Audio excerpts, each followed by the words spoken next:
Bom dia, pessoal. Bom dia para vocês. Segunda-feira, 7 da manhã, dia 6 de outubro de 2025. O ano correndo velozmente aqui, a gente até perdido, né, com a cachoeira, assim, a torrente de fatos aqui, que nos fazem ter uma sensação de que o tempo está passando rápido demais. Você não tem essa sensação? Não te parece que esse ano foi um ano que mal começou, já está terminando? Pois eu tenho. Parece que janeiro foi ontem, né? Ontem mesmo a gente estava aqui na ressaca do Réveillon, essa coisa toda, e vamos terminando o ano na ressaca do metanol. Tanta coisa que aconteceu durante esse 2026, que parece, né, vai terminando melhor do que começou. Para esta semana, nós temos vários assuntos na pauta. O primeiro deles aqui está no nosso título de hoje aqui do nosso programa, é o fogo no parquinho da direita, tá? Começou a confusão por lá. Aquela história de todo mundo amiguinho, Zema, Ronaldo Caiado, Tarcísio, União da Direita, tudo conversa fiada. O governador Ronaldo Caiado esculhambou Ciro Nogueira, presidente do PP, no Twitter, por causa de uma entrevista que ele deu neste fim de semana ao jornal O Globo.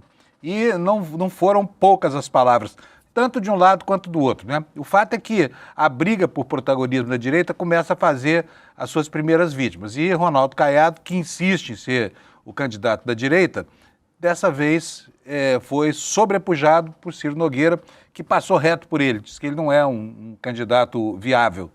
E obteve uma resposta no Twitter, uma carta longa que eu vou ler inteirinha para vocês daqui a pouco, tá?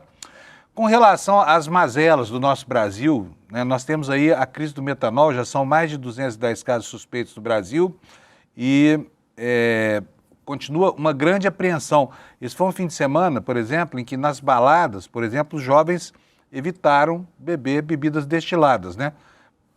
Mas o surgimento de novos casos, ele não está respeitando uma lógica, por exemplo, algo que ocorre em um determinado centro brasileiro, né, que é decorrente de um processo maciço de distribuição de bebida contaminada. Não é assim que está acontecendo. Os casos começam a pipocar aqui e ali, talvez revelando para nós que, na verdade, esse problema de ingestão de metanol é um problema com o qual o país já convive há muito tempo, né? E que o alarde criado em torno desses casos, que agora aconteceram predominantemente aqui em São Paulo, pode estar nos indicando que a contaminação ela acontece em muitas destilarias por aí, tanto as que produzem bebidas legais de baixa qualidade, quanto as que produzem bebidas falsificadas de qualidade pior ainda, né?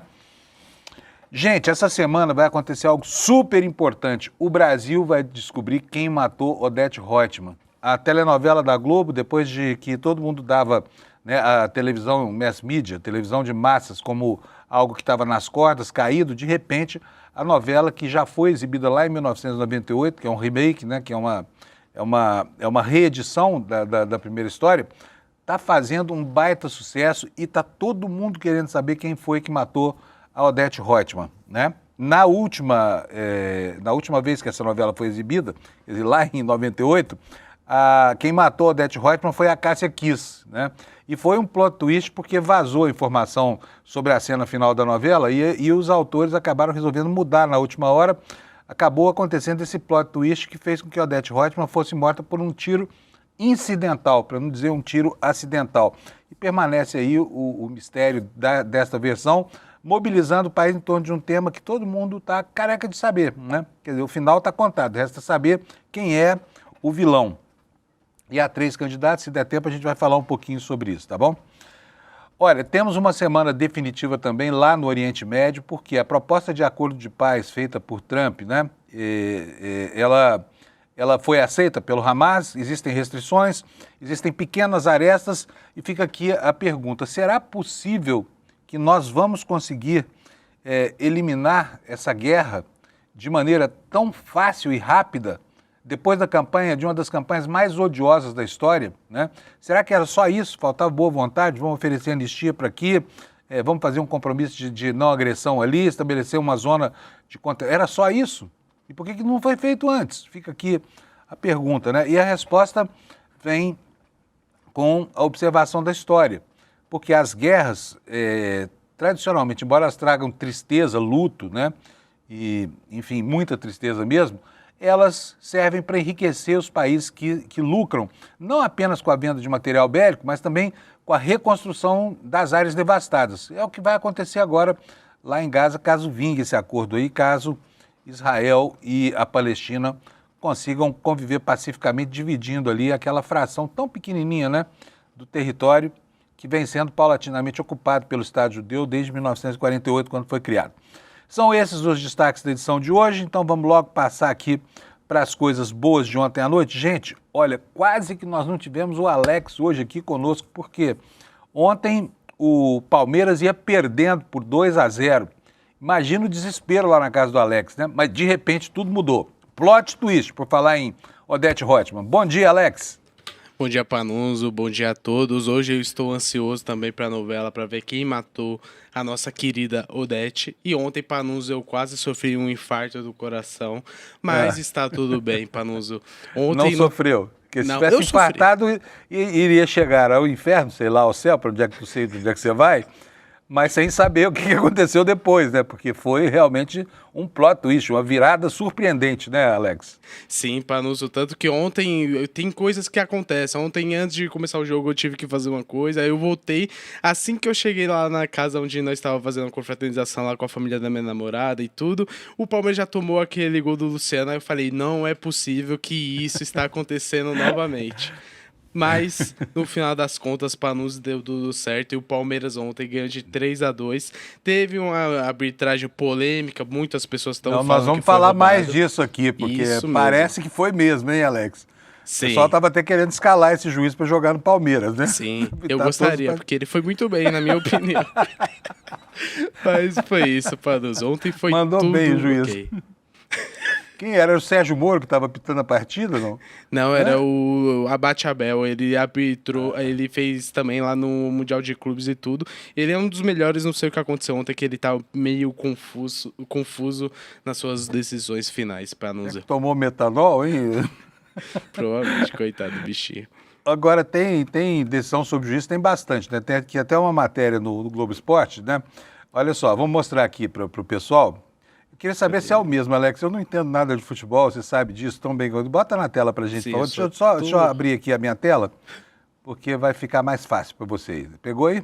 Perfeito, só um momento, Panos. Estou tentando achar aqui. Vamos colocar aqui, porque essa informação é muito importante. O Alex está confuso lá. É um monte de quadradinhos na frente dele, sabe? Sim. Né? Conseguiu ou não? Só um momento. Conseguiu, eu leio aqui sem ela mesmo. Agora vai ir. Vai? Foi. Isso. Foi, maravilha. Olha aqui, ó.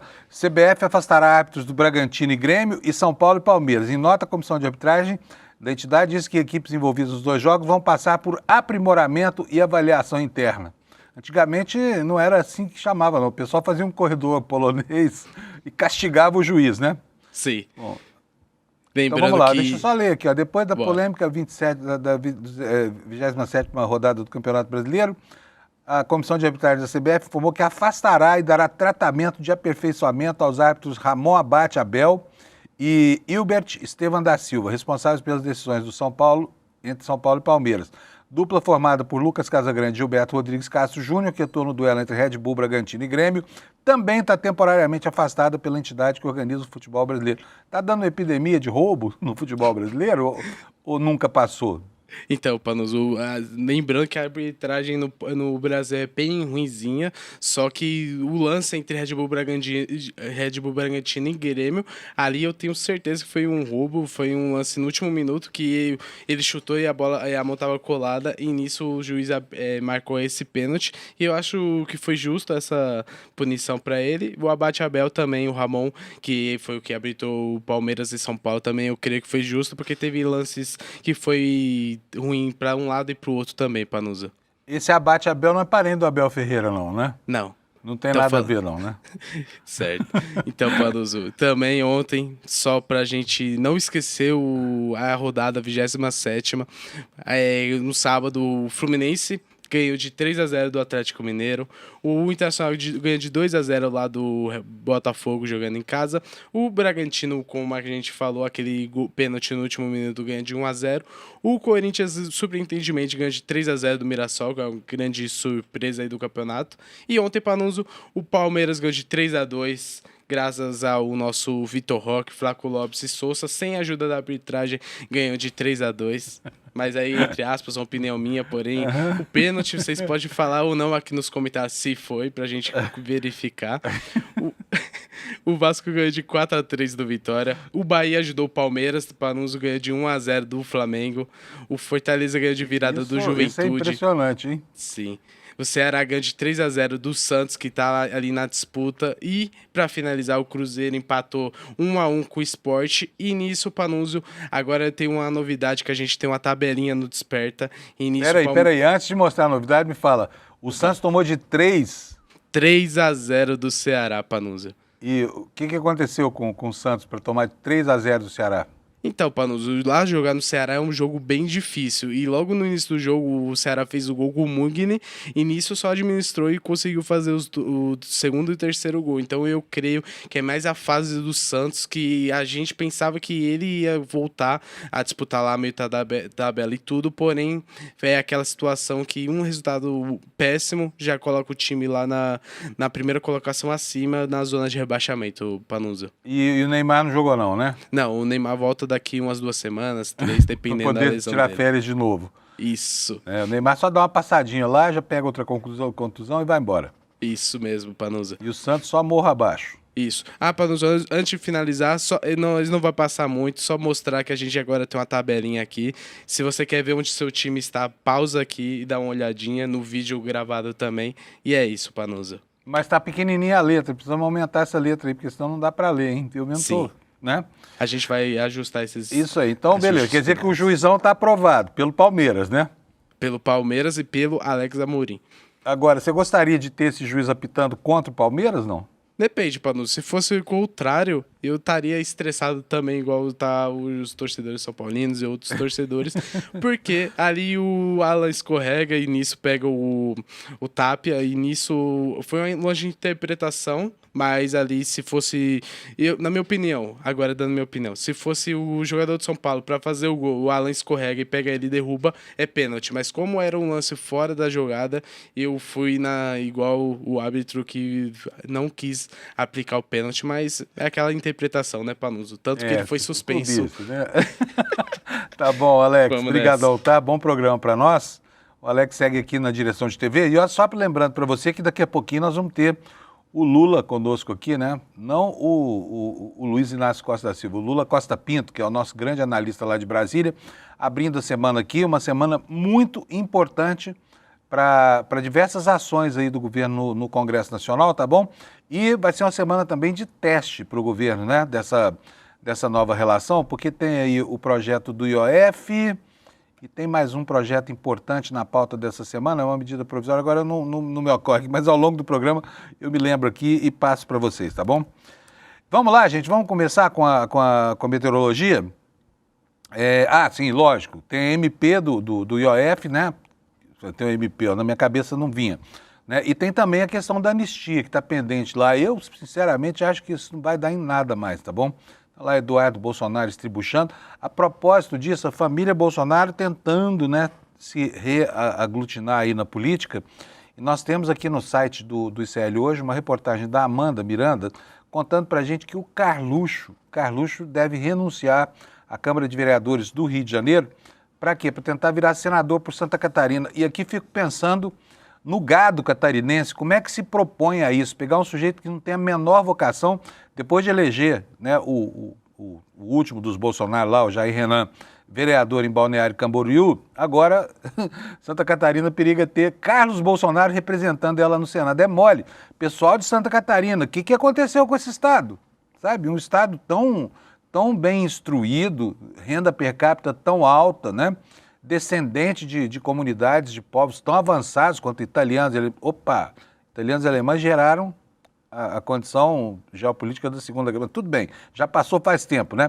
Então a gente esperava dos catarinenses uma atitude de um pouco mais de brio, não é não, gente? Como é que o sujeito vai votar num candidato a senador, vai eleger um representante do Estado, né, perante a União, sendo que essa pessoa não tem nenhum vínculo com esse Estado. Deve ter ido lá para passear e, pelo que consta, frequentava um clube de tiro lá. Deve ser tudo que o Carluxo conhece de Santa Catarina. Então, vamos ver se o eleitor de Santa Catarina vai estar disposto a dar um mandato de senador para esse sujeito, que está prestes a renunciar ao seu mandato, tá? Bom, gente, vamos começar aqui. Eu quero mostrar para vocês a capa do site do ICL hoje. Olha, a gente começa com a história do metanol, né? 209 casos suspeitos de intoxicação por metanol e o Ministério da Saúde diz que há 16 confirmações em todo o país. Eu fui atrás das estatísticas do metanol. Eu estou muito impressionado com essa história toda e depois eu vou contar para vocês. Vocês sabiam que todo ano tem cerca de 20 mortes por metanol no Brasil, contaminação por metanol? Isso se deve a algo que eu não sabia. Fui procurar saber e vou contar para vocês. Que o metanol, não é que o sujeito vai lá e compra o metanol para misturar na bebida. Não. O metanol é um álcool que tem um ponto de ebulição mais baixo do que o do etanol. Portanto, todo processo de destilação de um fermentado, a primeira coisa que sai do outro lado, né, do alambique é metanol. Tá? Por isso, essa fração da destilação, que é de cerca de 5 ou 10% do total destilado, ela tem que ser jogada fora, tem que ser desprezada. E como há muito pouco controle sobre destilarias no Brasil inteiro, que produzem aí cachaça, gin, até uísque, né? Não estou nem falando de produção pirata, tá? Estou falando de produção dentro dos conformes mesmo, que não é para falsificar nada. A produção, essa produção da cabeça, né, da destilação, ela não é desprezada, fazendo que as pessoas tomem metanol onde deveria haver etanol. Vamos falar mais sobre isso daqui a pouco no programa, tá bom? Gente, olha, segundo destaque aqui, o marqueteiro do PL, Duda Lima, atendeu a um pedido de Malafaia e fez um vídeo pressionando o Supremo e o Congresso. Qual é a importância disso? O Malafaia, aquele bispo, né, bispo não, pastor, aquele pastor boquirroto, falastrão, né, de voz tonitruante, é o tenor do golpe, está muito enrolado com essa história da coação no curso de processo lá no Supremo Tribunal Federal, hein? Por isso o intertítulo dessa manchete aqui. Para a PF e PGR, Malafaia foi o orientador de ações de coação e obstrução a autoridades promovidas por Jair e principalmente Eduardo Bananinha Bolsonaro. Tá? Aqui nós temos do lado direito da página as outras manchetes. Olha aqui, ó, o Lira, né, grande produtor rural lá no estado dele, em Alagoas, vendeu 4 milhões em gado de elite, lá no Nordeste. Daqui a pouco a gente vai falar um pouquinho sobre isso. A Amanda Miranda, como eu falei, informando que o Carlos Bolsonaro está planejando renunciar à Câmara no Rio de Janeiro, deixa de ser vereador federal e vai ser um desempregado estadual lá em Santa Catarina até a próxima eleição, onde pretende se lançar ao Senado da República.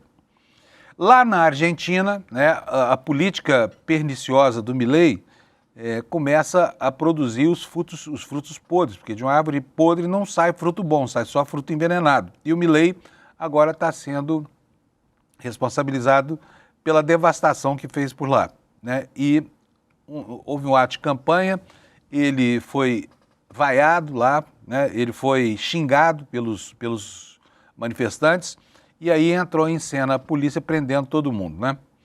Temos uma matéria fofinha para você também que gosta de animais como eu, que olha, explicando por que faz tão bem para a gente ter um pet em casa. Agora um gato, né? Um gato que é um animal arredio na maioria das vezes.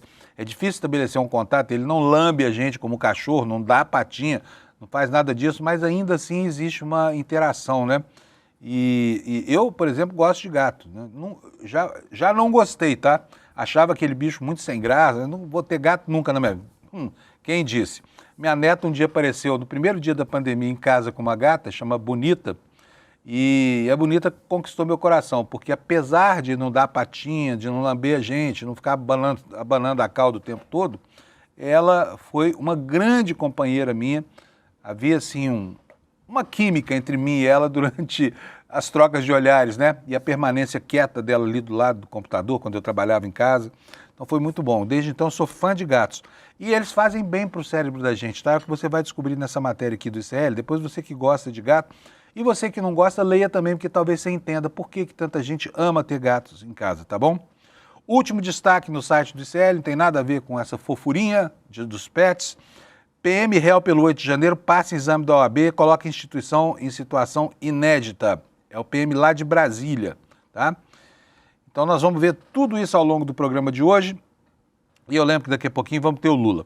Vamos começar falar sobre a questão do etanol, tá? Temos aqui então na capa do site, esse que é o assunto que está preocupando o país inteiro, né? Ontem no Fantástico da Rede Globo a gente viu uma das moças vítimas dessas bebidas aí, mal feitas ou contaminadas, falando sobre os efeitos que o metanol gerou sobre ela, né? Mas, enfim, são dramas que o Brasil está acompanhando com muita perplexidade. Por quê?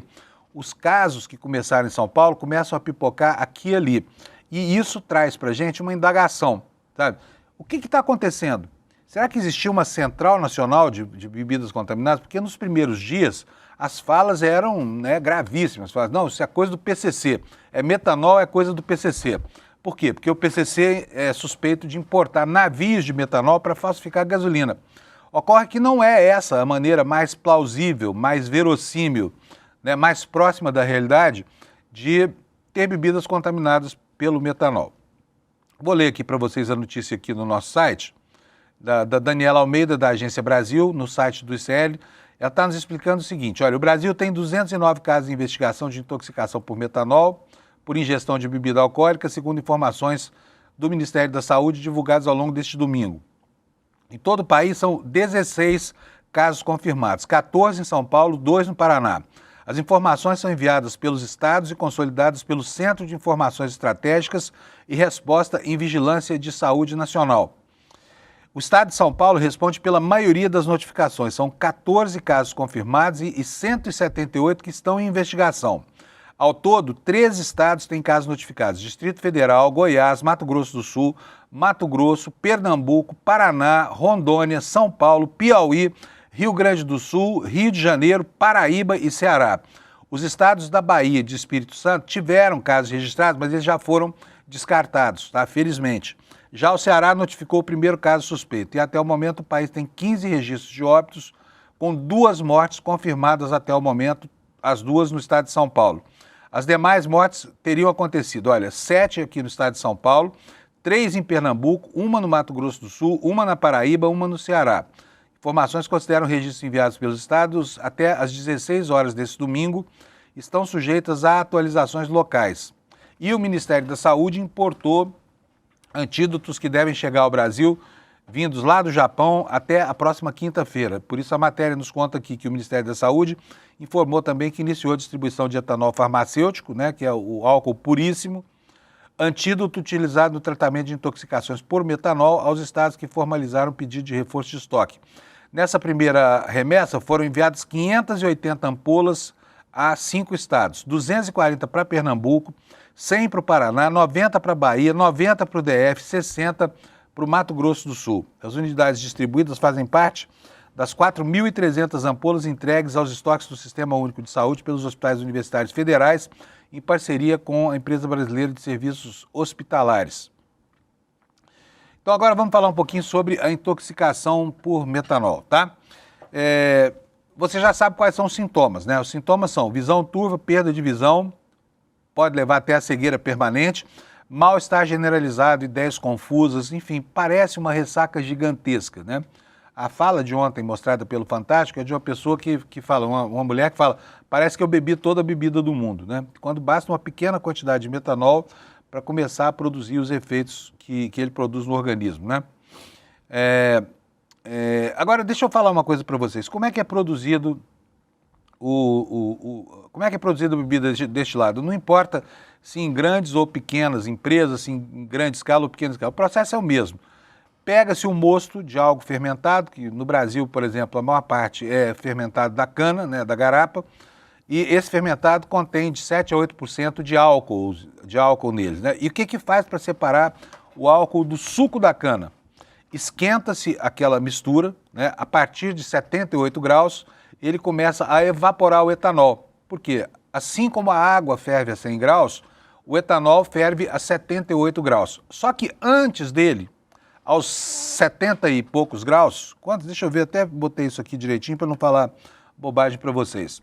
Olha só, quando a temperatura do mosto, né, da mistura que está ali no alambique, chega a 64 graus, 64,7 graus para ser mais exato, ao nível do mar, quem começa a evaporar, o ponto de ebulição, é o metanol, sabia? Então, a mistura da qual sairá o destilado, ela vem sendo aquecida gradualmente, a temperatura vai aumentando, a primeira coisa que evapora é o metanol. Se deixar o metanol percorrer o alambique e depois voltar ao estado líquido, ao final, você terá uma bebida contaminada. Por isso é obrigatório, todo fabricante de cachaça sabe disso. Você pega o mosto, destila, a primeira destilação, que é de algo entre 5% e 10% do total destilado, tem que ser jogada fora. Por quê? Porque a presença do metanol ali é muito alta e pode levar a problemas no Brasil, né? Depois, então eu estou falando, a temperatura vai subindo aos 64,7 graus, quase 65, né? É evaporado o metanol, tá? É o primeiro que sai dessa mistura é o metanol. Depois, na medida em que a temperatura se eleva até 78,4 graus, aí começa a sair o etanol, que é o álcool que a gente bebe, que o organismo humano tolera mais do que o metanol, né? Por isso eu falei, olha, entre 5% e 10% do que é destilado, na primeira destilação tem que ser jogado fora. E assim também com a calda, né? Que é quando o mosto está acima da temperatura de ebulição do etanol. Então, tudo que está acima de 80 graus Celsius, na medida tem que ser, na destilação, tem que ser jogado fora. Porque aí são metais pesados. Lá na calda são metais pesados. Na cabeça é que é o metanol. E aí nós temos um país que tem milhares e milhares de destilarias aí de fundo de quintal, produzindo cachaça artesanal. A cachaça artesanal é muito decantada e nós temos também indústrias de médio porte, de pequeno porte, produzindo milhares e milhares de litros de bebida de má qualidade, porque não existe um controle efetivo no Brasil. Talvez o Brasil esteja descobrindo com essa crise da contaminação por metanol, que convive há muito tempo com um problema que gerava casos esparsos e que não eram, né, somados perante a opinião pública para dar a dimensão da gravidade de algo que sempre existiu, que não se sabe se agora é mais intenso do que antes. Você sabia que todo ano morrem 20 pessoas no Brasil por contaminação por metanol? Pois é. Todo ano, aí a gente nem desconfiava disso, né? A gente nem sabia que o mesmo processo de destilação que produz o etanol, que produz a cachaça, que produz o gin, que produz o uísque, até o uísque é produzido dessa forma. Tudo isso produz antes o metanol que tem que ser jogado fora, né? Então, talvez não haja uma crise aguda, apenas a manifestação aguda de algo que já acontece cronicamente há muito tempo no Brasil. E se há algo a se extrair disso, é que é necessário enquadrar essas pequenas destilarias para que elas não coloquem em risco a segurança e a vida das pessoas, tá? E fica aqui um alerta. Muito cuidado a você que acha que toda cachaça, porque é amarelinha, que foi feita no alambique de cobre, é boa, tá? Primeiro vamos considerar que não existe álcool bom, tá? Não existe limite seguro para ingestão de álcool. No Brasil, 13% dos leitos hospitalares da psiquiatria do SUS são destinados a alcoólatras. Quase 40% da população tem ou tiveram problema com alcoolismo. Então, o álcool, a ingestão de álcool é grave sob qualquer circunstância. Morre gente aos milhares, todo santo ano, por conta da injeção do etanol, tá? E agora morrem algumas pessoas por causa da intoxicação por metanol. Então, olho vivo, se você não sabe a procedência da bebida que você está bebendo, se ela não é certificada, se ela não passa por testes por testes químicos para detecção do metanol, amigo, não beba, porque você pode morrer, é o que acontece, tá? Se beber uma bebida bem destilada, vai morrer lentamente.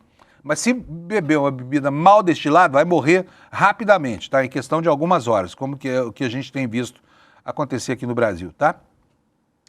Bom, vamos seguir aqui com o noticiário, já falamos bastante do metanol, e só mais uma noticiazinha aqui, antes de chamar o Lula, porque o Lula já vai estar com a gente daqui a 2 minutinhos. Fabricantes temem a proibição à venda de bebidas por crise do metanol. O Ministério da Justiça fará uma reunião na terça com a indústria de bebidas alcoólicas. Com esperada confirmação de novos casos, o setor pretende esperar pânico generalizado.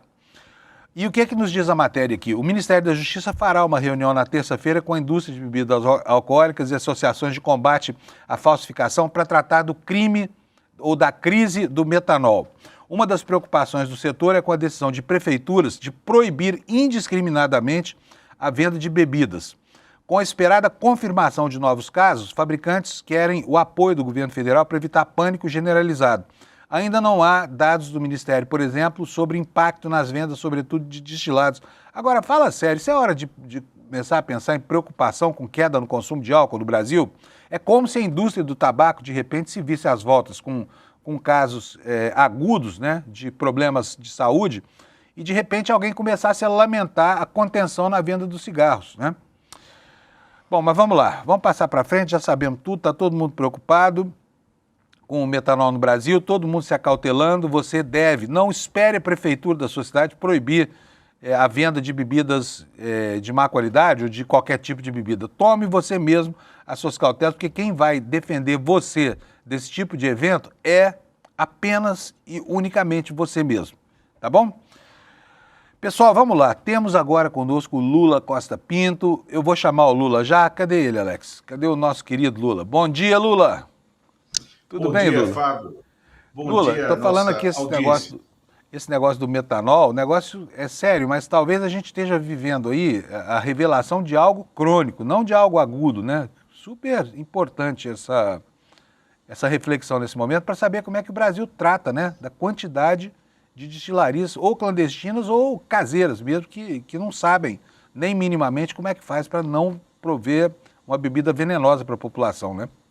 Ô, Fábio, radicalmente, eu diria, importante, até porque é um momento de, mais uma vez, a gente tentar fazer com que haja uma regulação nesse mercado, uma regulação na fabricação, a presença do Estado fiscalizador nesses processos. Porque todas as vezes que acontece isso, né, a indústria dá um jeito de se estruturar e se dizer vítima do processo regulatório que o Estado tem que exercer sobre qualquer atividade produtiva. E, novamente, está acontecendo isso, não só na fabricação, Fábio, mas na estrutura do que se chama de logística reversa das embalagens, porque a gente está vendo que parte dessa falsificação, do uso de matéria-prima de má qualidade, de matéria-prima não fiscalizada, se dá porque não há uma fiscalização na logística reversa, ou seja, no descarte de embalagem de vidros, né? De garrafas de vidro, de uísque, de vodka, as vodkas mais comuns, as vodkas mais baratas, o gin mais barato, usado a rodo na maioria dos bares de pequeno porte, das casas de comercialização de bebida de pequeno porte, que deveria ter, coordenado pela própria indústria, uma logística de coleta daquelas embalagens vazias para que elas não entrassem nesse ciclo produtivo da falsificação. Então, essa é uma questão. E a outra é o papel que a Anvisa tem que ter. A Anvisa, um órgão de Estado fundamental para a saúde pública.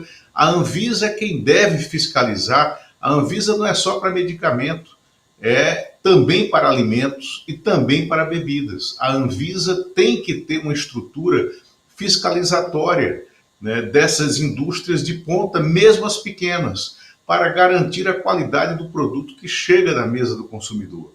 Então, não nos assustemos, porque daqui a pouco vão linkar esse processo de necessidade fiscalizatória à reforma tributária. Vão querer tirar o setor de bebidas, de bebidas destiladas, do aumento necessário de imposto que virá com a reforma tributária. Muito bom, Lula. Gente, agora vamos passar para a política. Esse fim de semana teve um quiprocó aí quiprocó é uma expressão tão antiga, né? O pessoal nem sabe mais o que significa. É do meu tempo e do Lula.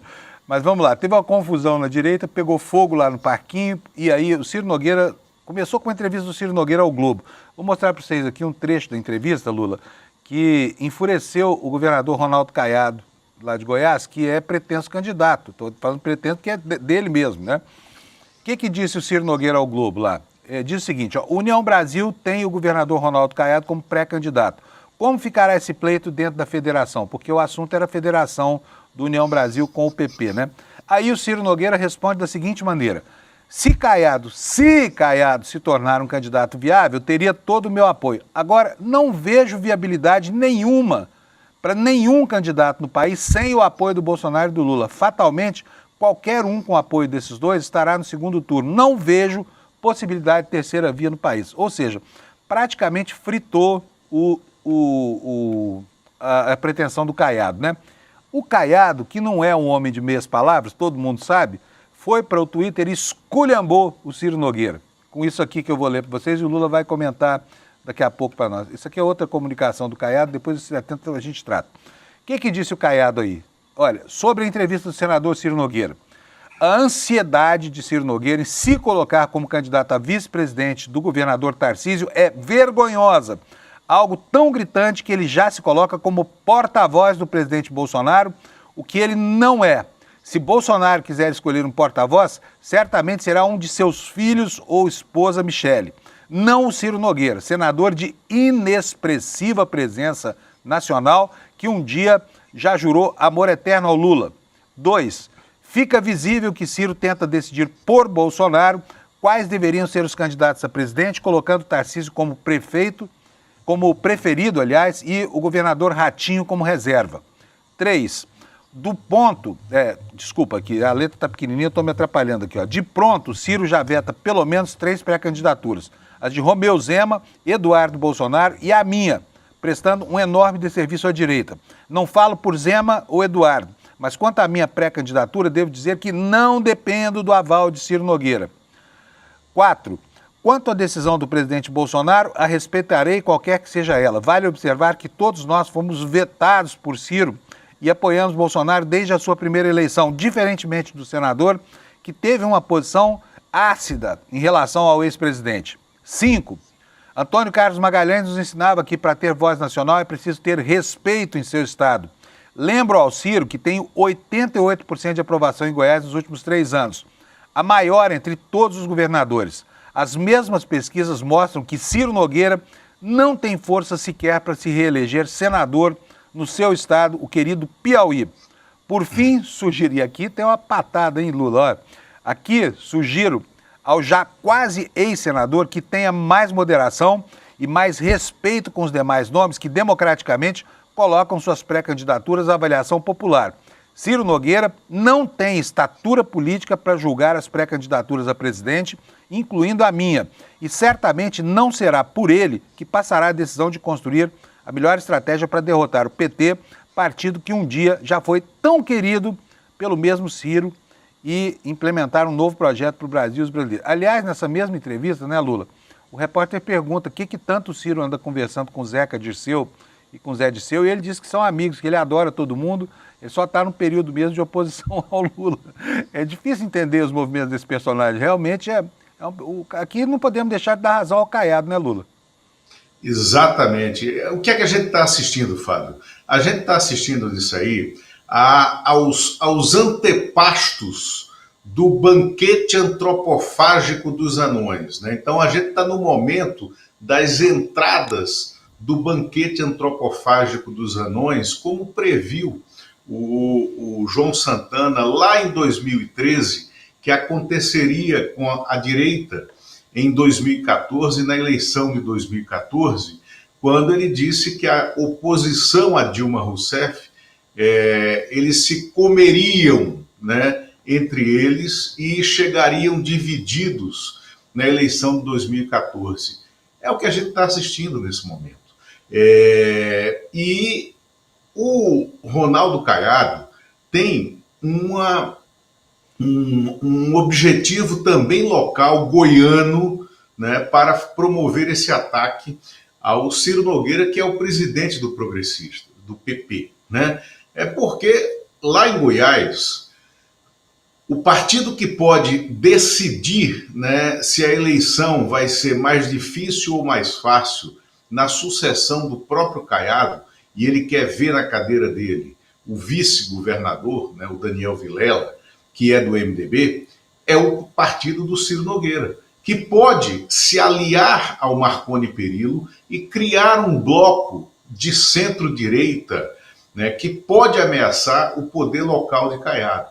Agora, o Caiado, de fato, ele tem essa diferença com Ciro Nogueira, né, desde os tempos em que ambos eram deputados, porque naquele momento o Ciro Nogueira era sim um aliado do Partido dos Trabalhadores, do PT, na Câmara dos Deputados, e numa aliança absolutamente pragmática para colocar em questão a liderança do Ronaldo Caiado, que naquela época era líder do Democratas, que é um dos braços fundadores desse União Brasil de hoje, né? Então, essa rivalidade entre eles vem lá de trás.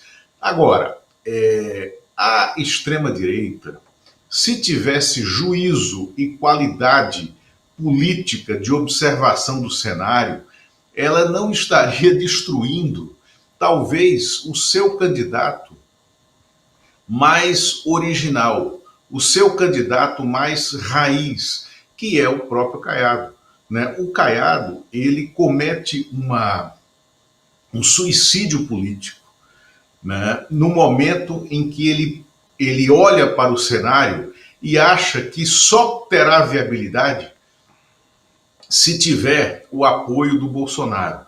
Isso é mentira, porque o Caiado é feito de um produto diferente do Jair Bolsonaro. O Caiado é um quadro da política, né? O Caiado ganhou e perdeu eleições dentro da regra. O Caiado exerceu o mandato de governador dentro da regra. O Caiado, inclusive, desafiou o Bolsonaro na época da pandemia, né, quando começou aquela escalada de loucuras do Bolsonaro contra o vírus, né, recusando-se a acreditar que o vírus existia e que ele matava, né? E o Bolsonaro tem problemas com o Ronaldo Caiado justamente porque sabe que o Caiado não acredita nas maluquices dele porque o conhece muito bem. Então, a gente está assistindo a própria extrema-direita tornar inviável aquele que seria o seu quadro mais político e aquele que, certamente, uma vez eleito, não, se isso acontecesse, porque eu não acho que isso vai acontecer, assim como o João Santana fez a previsão em 2013, né, do banquete antropofágico de anões, e ele dizia: a presidente Dilma será reeleita, e foi, né? Eu vejo hoje, no cenário atual, na fotografia atual da sociedade brasileira, uma chance quase inabalável da reeleição do presidente Lula e talvez pela primeira vez a reeleição do presidente Lula num primeiro turno, né? Se o cenário for esse de antropofagia do lado de lá e de uma afirmação dos diferenciais competitivos de qualidade de estadista do presidente Lula para resolver crises internas e externas, Fábio. Muito bom. Lula, ainda sobre isso, tem mais aqui um comunicado do Caiado, porque o Caiado está pé da vida com o Sabino, né? Enfim, com sai, não sai, fico mais um pouquinho, mais uns dias, quero entregar a COP30. E aí mandou ontem uma tuitada também, que eu vou mostrar aqui para vocês. Eu queria que o Lula falasse rapidamente disso para nós. Olha aqui, olha, está aqui na tela para você. Após tratativas com o presidente Antônio de Rueda, deve ser, volta aqui para mim, Alex, deve ser duro o cara falar de altas tratativas com Antônio Rueda, né? E Lula. Como é que um personagem tão pequeno pode ter altas tratativas com alguém? Mas vamos lá. Aliás, vocês sabem, gente, de onde surge Antônio Rueda? Vocês já pesquisaram a vida dele para saber? Porque não é político, nunca teve mandato nem nada. Aparece do nada, vira presidente de partido, numa história muito controversa, né? Mas vamos voltar aqui para o Caiado. Após tratativas com o presidente Antônio de Rueda, comunico que está decidida a realização na próxima quarta-feira, dia 8, de uma reunião da Executiva Nacional do União Brasil para decidir a expulsão do deputado Celso Sabino por reiterada infidelidade partidária. Na ocasião, também decidiremos a dissolução do Diretório do Pará, com a consequente reestruturação do partido dos municípios daquele estado, a fim de que a União Brasil seja comandado por quem realmente se posiciona contra o governo do PT e luta contra a venezuelização do país. Tirando o exagero retórico aqui, isso aqui só revela para a gente, né, que realmente o clima está ruim, porque na síntese dos movimentos de Caiado, é Caiado contra a União Brasil, que é o partido dele, que uma parte é governista, e Caiado contra Ciro Nogueira, que um dia foi petista e agora goza da desconfiança dele por estar articulando a candidatura dentro do ambiente do bolsonarismo, né, Lula? Não, e Caiado contra Ciro Nogueira, que é sócio do Rueda. Do Rueda nas aventuras aéreas, né, dos dois como presidentes do partido, pagando voos de jatinho, jatinho de origem suspeita, como nós estamos acompanhando na série de reportagens do ICL, jatinhos de origem suspeita que são pagos com o fundo partidário, né, das legendas presididas pelo Rueda e pelo Ciro Nogueira. É uma maluquice. Exatamente. Agora, aí tem a maluquice.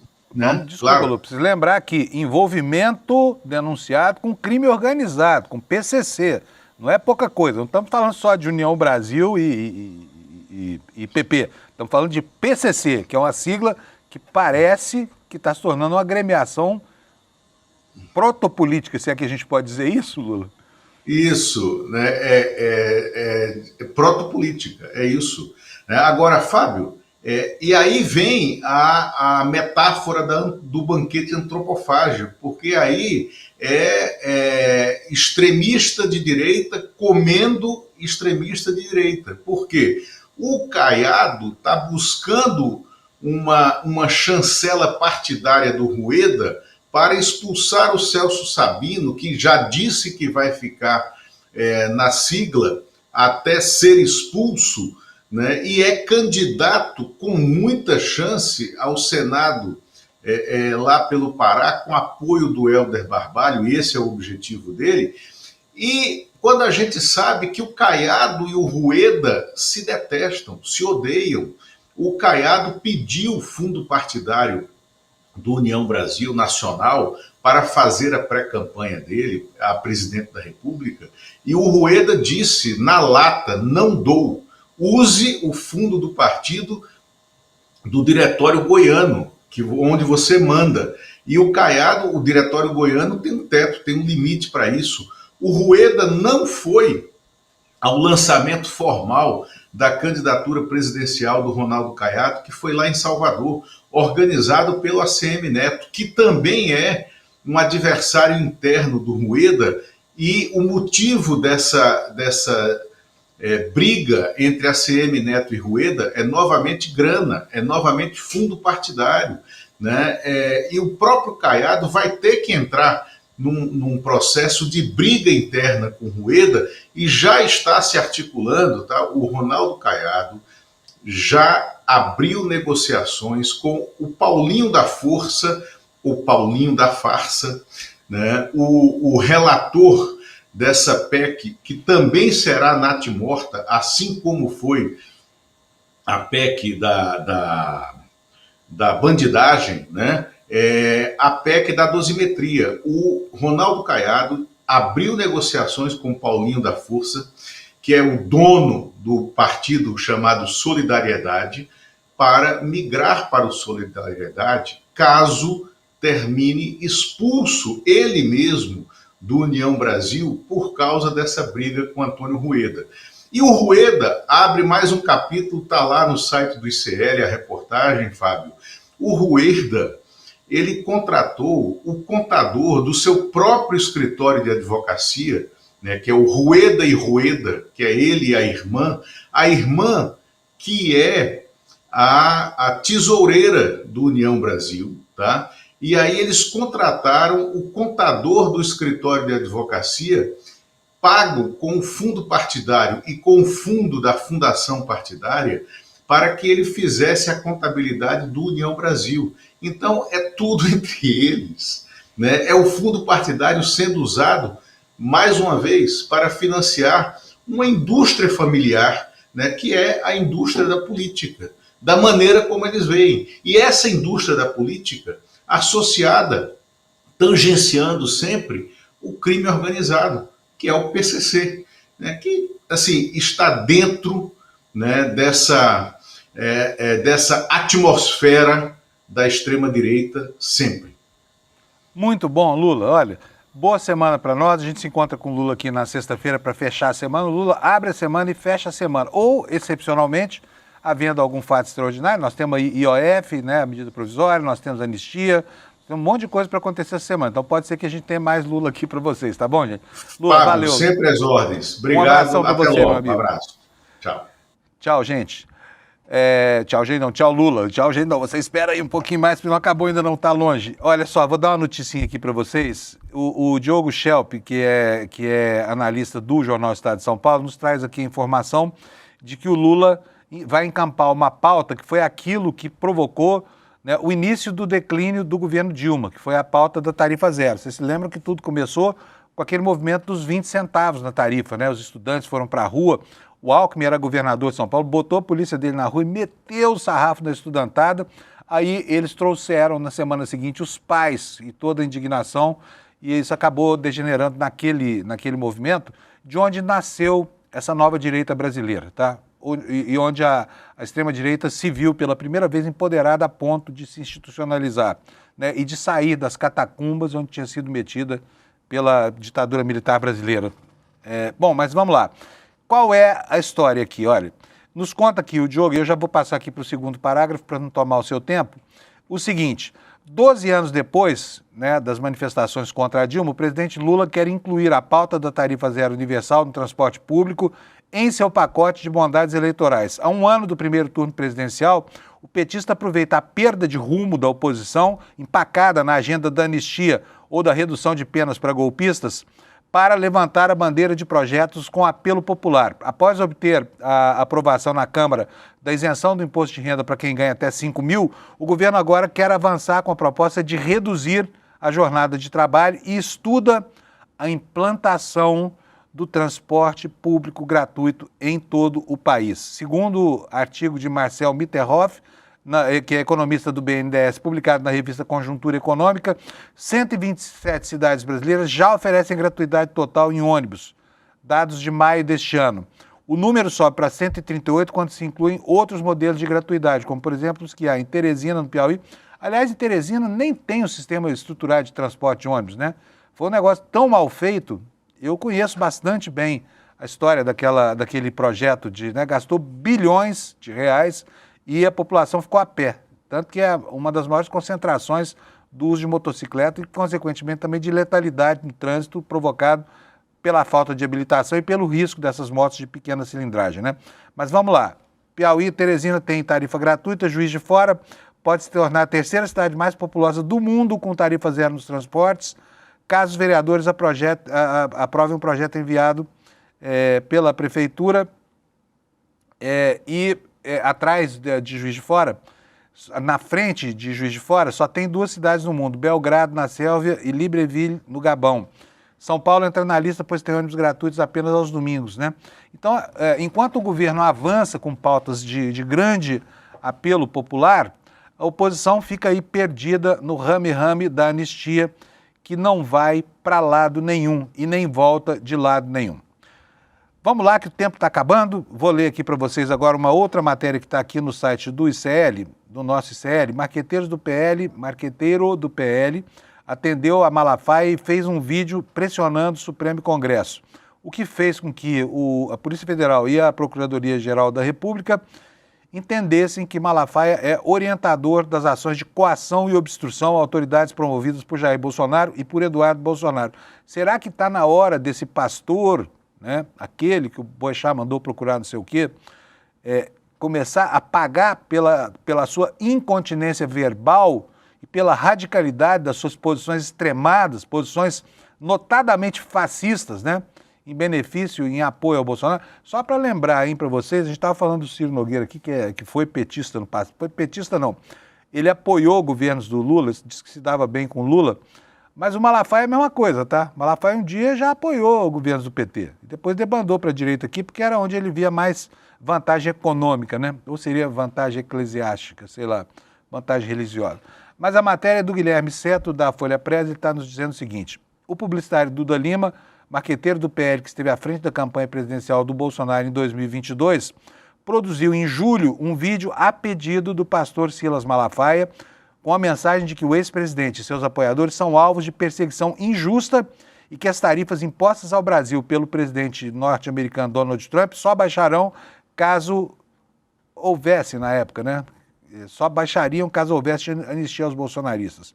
Para a Polícia Federal e a PGR, Malafaia foi o orientador das ações de coação e obstrução a autoridades promovidas por Jair e pelo deputado Eduardo Bolsonaro, com o objetivo de pressionar ministros do Supremo Tribunal Federal e parlamentares a aprovarem medidas de interesse do grupo bolsonarista como a anistia do ex-presidente. Duda Lima não é investigado pela Polícia Federal. O pedido do marqueteiro foi mencionado por Malafaia em conversas com Bolsonaro, que constam do relatório final de investigação da Polícia Federal, apresentado em agosto, que aponta indícios de que Bolsonaro e o filho tentaram obstruir o julgamento da trama golpista. Portanto, nada afeto ao Duda Lima, mas isso acaba criando mais indícios de que o Malafaia realmente teve uma atuação complicada, né, nesse episódio aí, e vai ter que pagar pelas consequências. Gente, vocês sabem que quinta-feira aqui no ICL nós vamos lançar o documentário que o Eduardo Moreira e a Juliana Baroni fizeram lá na Argentina, tentando decodificar o que acontece naquele país, né? Que a direita mundial, que a extrema-direita global cita como um exemplo do que deve ser feito no mundo, mas lá internamente, aquilo que os argentinos falam, olha, por fora, bela viola, por dentro, pão bolorento, né? E o Milei está começando a comer esse pão bolorento que criou a partir das maluquices que implantou lá como presidente da Argentina. Daí nós temos hoje essa manchete aqui no site do ICL, Milei recebido com xingamentos em ato de campanha e a polícia prende opositores. Distúrbios ocorreram quando o presidente participava de atividade em apoio a candidatos do partido dele. Matéria da agência France Press no nosso site. Vamos lá, olha, 2 pessoas foram detidas neste sábado na cidade argentina de Santa Fé em incidentes ocorridos durante uma visita do presidente Milei, informaram fontes policiais à AFP. Os distúrbios ocorreram quando o presidente participava de atividades em apoio a candidatos locais do seu partido, o La Liberdad Avança, o LLA, na reta final da campanha para as eleições nacionais de meio de mandato, que vão acontecer este mês, no dia 26. Milei busca reunir apoio em um parlamento onde a força política é minoritária, mas sua campanha enfrenta turbulências em várias frentes.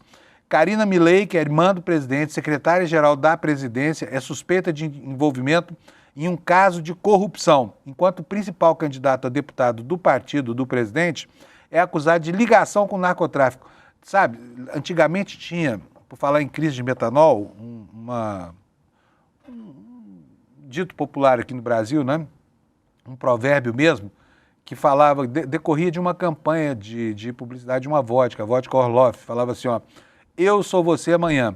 Isso era aplicado ao que acontecia entre Brasil e Argentina, porque sempre que acontecia de um lado, acabava acontecendo com o outro também. E aqui, em relação à corrupção e imbricação com o narcotráfico, parece que nós estamos vivendo aqui uma reedição da mesma novela, como o final de Vale Tudo, né? Que deve chegar ao seu ápice aqui hoje à noite, né? Mas é a mesma coisa. Então, a irmã do presidente, que é secretária do governo, envolvida com corrupção, com crime organizado, o próprio Milei, diz a reportagem, investigado por aquele golpe das criptomoedas, você se lembra? Quando ele atuou como garoto propaganda de espertalhões lá nos Estados Unidos, que faziam parte da sua própria assessoria, ele avalizando uma criptomoeda que, na verdade, só serviu para enriquecer quem as lançou, né, num movimento especulativo de poucas horas. Então é isso, se você quiser entender os mecanismos que fazem com que haja esse efeito de paralaxe, quer dizer, um efeito do ângulo de visão, né, de certas pessoas sobre o governo Milei, o melhor que você tem a fazer mesmo é reservar o seu ingresso aqui, olha, no despertaicl.com.br para assistir ao documentário que a gente vai lançar aqui na quinta-feira, às 8 horas da noite, e que vai ser seguido de um debate sobre a situação da Argentina. Tá? O título do depoimento é uma alusão ao primeiro depoimento internacional, ao primeiro documentário internacional que o Edu Moreira fez lá em Cuba, né? Que nasce de um chavão da internet, fala assim, por que você não vai para Cuba? Vai para Cuba, fulano. E o Eduardo Moreira fez o Vai para Cuba, Eduardo, e agora fez o Vai para Argentina, carajo, que é a expressão usada lá pelo Milei toda vez que quer falar alguma bobagem. Então não perca, tá? Já está aqui, os ingressos já estão sendo distribuídos, é para todo mundo, não precisa fazer parte, não precisa contribuir com isso, nada. Só ir lá, pegar o seu ingresso, deixa só o e-mail e você assiste de graça conosco ao lançamento mundial de Vai para a Argentina, carajo, quinta-feira desta semana, 8 horas da noite, tá bom?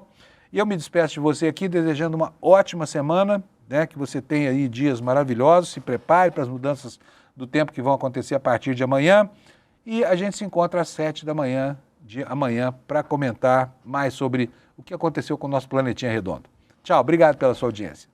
Se você gostou de Vai Pra Cuba, Eduardo, eu tenho um convite imperdível para você. Aquele foi meu primeiro filme como diretora, exibido no Festival de Havana e premiado no Festival de Cinema de Los Angeles. Um documentário que percorreu o mundo, mostrando a realidade de um povo. Agora, nós vamos para a próxima produção. Vai pra Argentina, carajo! Eu, Juliana Baroni, Eduardo Moreira e Fabián Restivo vamos revelar o que está realmente acontecendo na Argentina de Javier Milei. Uma realidade que precisa ser escancarada para o mundo. A estreia internacional acontece na quinta-feira, 9 de outubro, às 20 horas, em uma exibição online especial. Eu quero muito que você assista com a gente.